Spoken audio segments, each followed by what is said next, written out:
और लालू जी ने तो विभीषण पैदा किया ही है।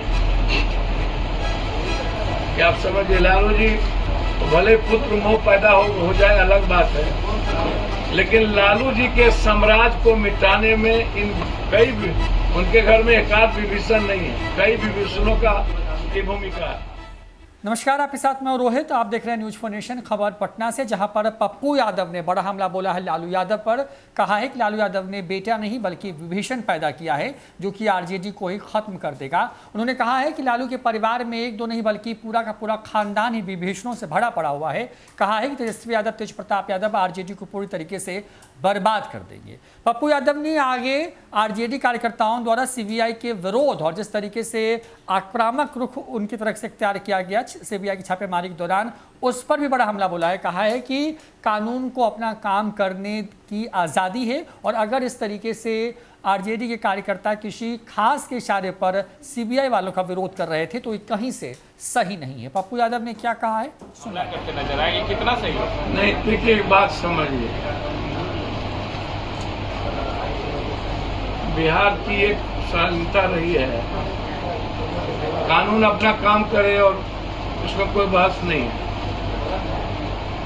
मैं समझता हूं कि सभी लोगों को कानून का सम्मान करना चाहिए। इसमें अराजकता पैदा करना किसी भी संवैधानिक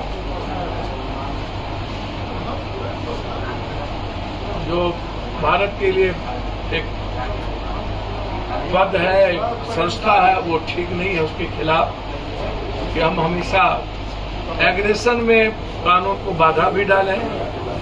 आप विरोध करिए कि गलत है, आज पूरे बिहार में आप विरोध करिए, बिल्कुल गलत है।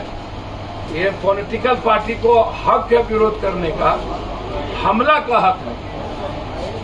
कल जिस तरह से रेड हो रही थी उस दौरान तेजस्वी यादव लंदन में थे, लेकिन एक वीडियो तक उन्होंने जारी नहीं किया। पहले जैसे वो वीडियो जारी करते थे अगर बाहर रहते तो। देखिए एक बात समझिए, मैं कोई प्रवक्ता तो हूं नहीं। मैं बार बार कहता हूं कि नीतीश जी के घर में भी विभीषण पैदा हुए, केंद्रीय मंत्री बना दिया, और लालू जी ने तो विभीषण पैदा किया ही है। क्या आप समझिए, लालू जी तो भले पुत्र मोह पैदा हो जाए अलग बात है, लेकिन लालू जी के साम्राज्य को मिटाने में उनके घर में एकाध विभीषण नहीं है, कई विभीषणों की भूमिका है। आप समझिए।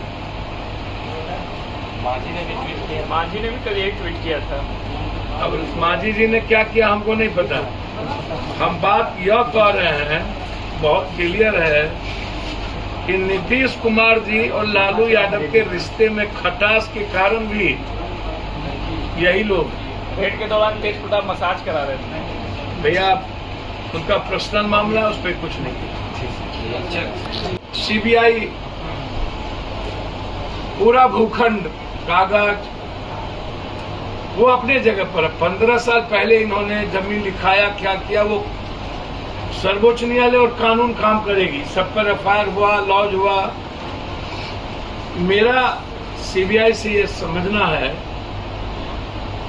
कि 15 साल आपको देरी क्यों हो गई और किस समझौता के तहत आप चुप थे, और 15 साल के बाद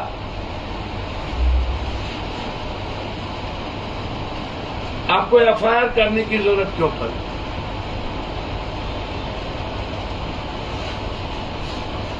एफआईआर आपने की, ये जमीन का मामला चाहे लालू जी के नाम से ट्रांसफर हुआ हो, राबड़ी जी, मिश्रा जी या उनकी बेटी या पुतौह या सभी लोगों के नाम से, तो कानून तय करे। लेकिन अभी मेरा मानना है कि जो विशेष राज्य, विशेष पैकेज और जाति जनगणना, और लालू यादव और नीतीश कुमार जी का, लेकिन वैसे भी मैं मानता हूं बीजेपी को नीतीश कुमार पसंद कभी नहीं है। सुशील मोदी जी की पसंद और नीतीश जी सुशील मोदी को पसंद करते हैं। बीजेपी की पसंद नीतीश जी, खासतौर पर नरेंद्र मोदी की पसंद नीतीश जी, और नीतीश जी का पसंद नरेंद्र मोदी, अमित शाह जी का भी नहीं। रेल मंत्री के जमाने से लेकर के आज तक।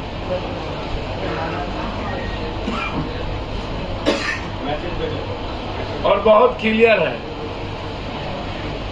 इसमें कोई बहस नहीं है। इस पूरे मामले का उजागर तो सुशील मोदी ने ही किया था। भैया मैं वही बात तो कह रहा हूं,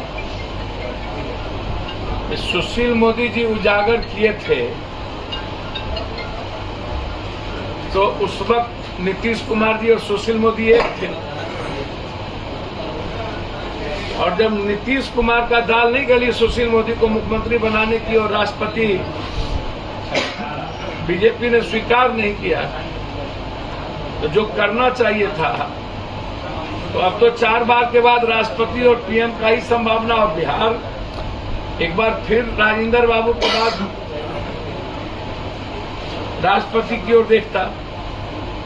तो यह जो पूरा भूखंड है, यह क्या जो सीबीआई जांच है, कहीं पे निगाह कहीं पे निशाना है डराने के लिए,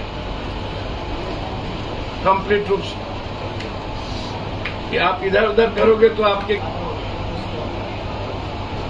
कि बीजेपी जिस तरीके से काम कर रही है वह बिहार के 14.5 करोड़ जनता को अस्थिर करने के लिए यह काम है, और बिहार बीजेपी की दिलचस्पी बिहार के जनता के साथ कभी नहीं।